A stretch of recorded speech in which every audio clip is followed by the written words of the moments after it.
Praise the Lord. This testimony is very special to me and it makes me new every day. This happened during October 2019 on a Saturday, which was during a holiday. It was a time where we had special classes and very few students and faculty were at the college. We were preparing a few students for online international certification, and after lunch, the session was over and the students left.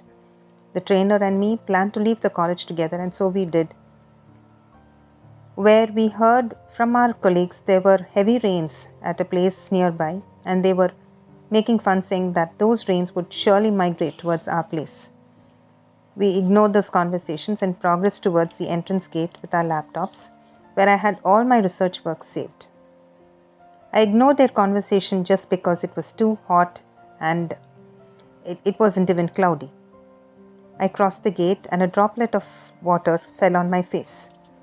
I thought it would drizzle and leave, and I was damn sure that it was not going to rain at all, since there were no clouds nor any weather forecast for our region.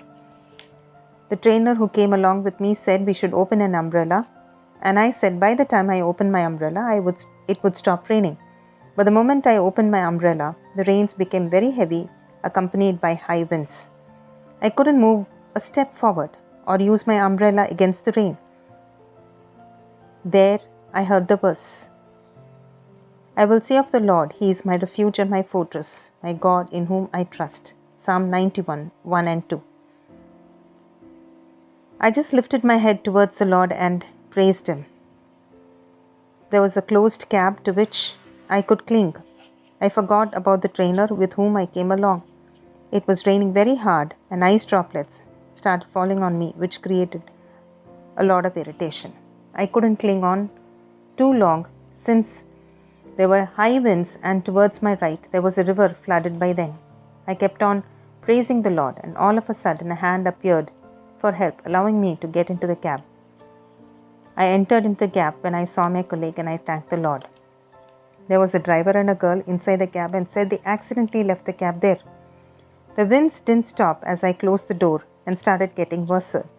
The cab we were in was under a large tree with long branches which were swaying and banging the cab on its ceiling. The whirlwind was so close to me and I could see it moving right in front of me.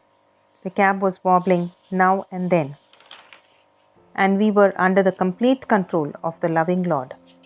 The Lord is full of grace, love, and of ready help, however disobedient we are.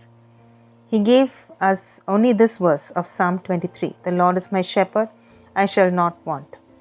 Every line of this verse, though I walk through the valley of shadow of death, I shall fear no evil, and thus it happened.